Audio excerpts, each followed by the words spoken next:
What is going on, YouTube? Hope you guys are doing fantastic today. Today, we're going to be talking about good beginner-friendly gods. Also, gods to be playing after you finished and you feel comfortable with those beginner gods.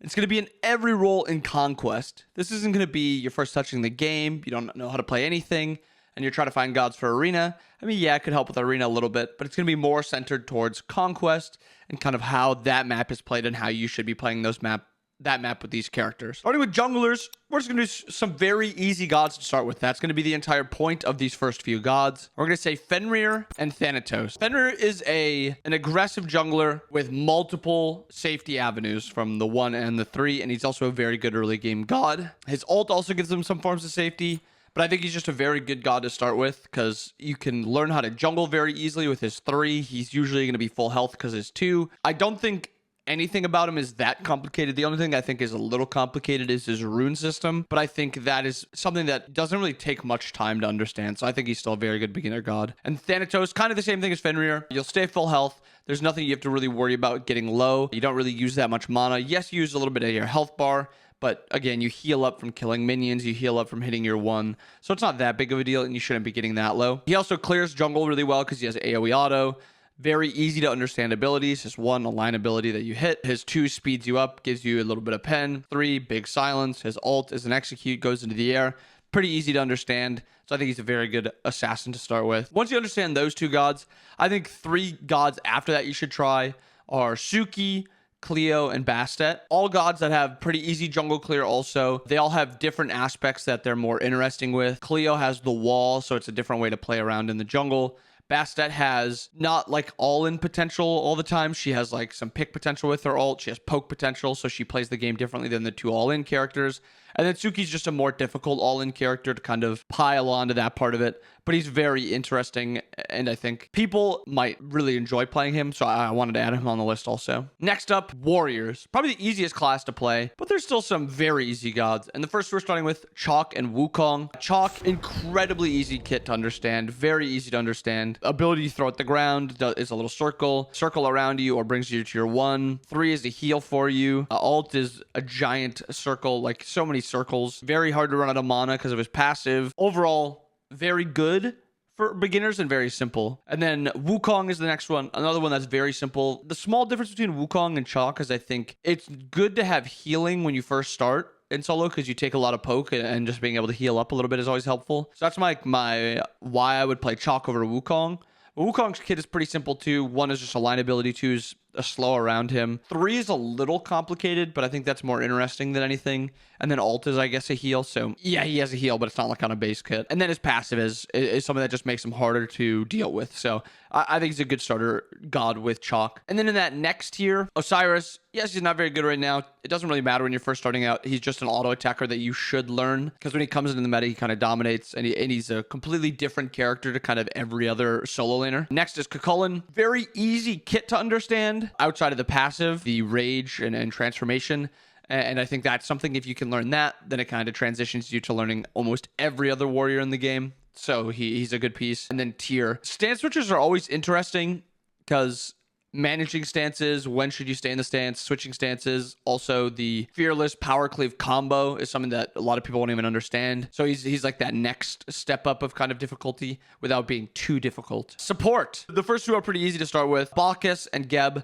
Bacchus is a more aggressive damage dealing CC'er, and Geb is a more defensive peeling CC'er. Bacchus has a leap for safety. He's got a stun. He's got a small heal, and then ult is impossible to miss. And Geb's kind of in the same vein where he's got some movement. He's got a little bit of CC and lane clear. He's got something that makes you feel like you're helping your allies, with your shield. And then the ult is also very easy to understand. It's just a CC around you, so it's very simple. And once you understand those characters, support doesn't have like a middle tier kind of. I think there's some difficult characters, and then there's like Yemoja, but I wouldn't jump into Yemoja just yet. The next tier is like Terra, Fafnir, and Maui. I think those are like the next tiers. Fafnir's got pretty easy to understand kit outside of dragon form, understanding that you have to transform and then it's the exact same part of your kit. But then he's got skill shots, and if you can't hit your skill shots, then you're going to be useless. So he's kind of like learning skill shots and support. Maui's kind of the same way, playing around with your 2. He's probably a little bit more complicated than people think, because having allies use your 2 and then you using it for yourself, then also using the stats you get from the 2 and not actually using it for the bubble. The 1 is a somewhat hard ability to hit if it's at a decently long range. The 3 is a little bit harder to hit. The ult is a little bit harder to hit. So kind of like Fafnir, just a harder kit to understand, or a harder kit to execute. And then Terra's like a harder kit to execute, kind of like Yemoja, but it's not nearly as hard. Playing with your 2 3s differently, how you want to dash through them, using your auto attacks, walling off instead of using the actual damage, and then understanding the ult.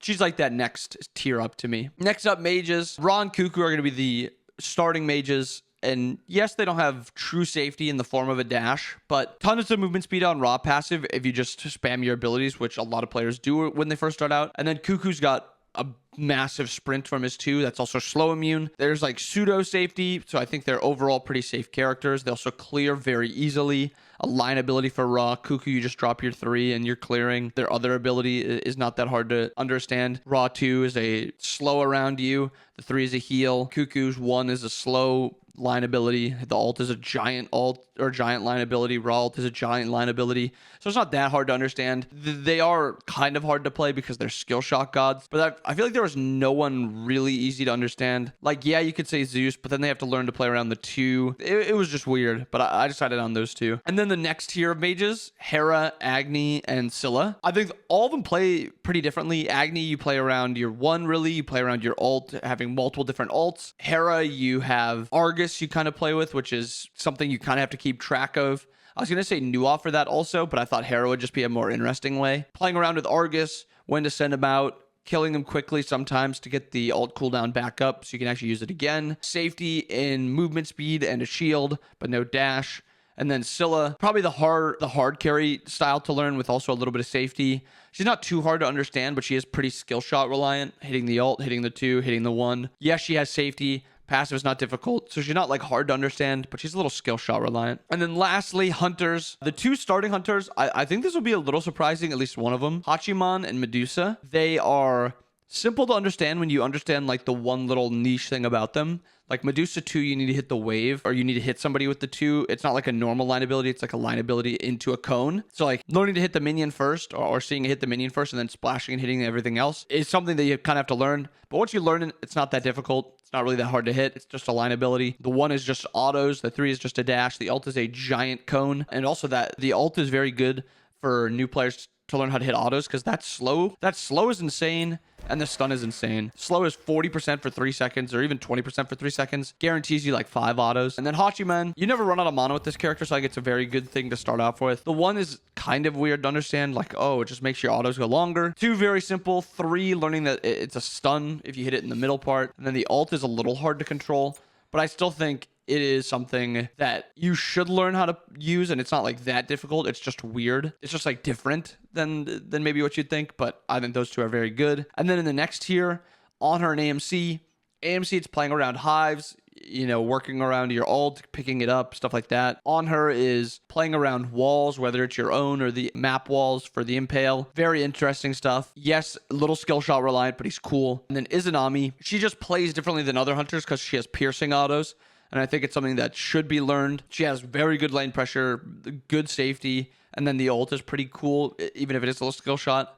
But I still think she's like a good character to learn. But there it is. Very good beginner gods for you guys. And then kind of like that next level up, the intermediate level gods. So you can kind of learn what to be playing and like focus on like the harder to understand stuff like how to play the map, when to rotate, clearing, jungle camp, stuff like that. Focusing on very easy gods to start with, I think is a very good thing to do. But I hope you guys enjoyed the video. I hope you guys have a wonderful day. I'll see you guys again next time. Peace.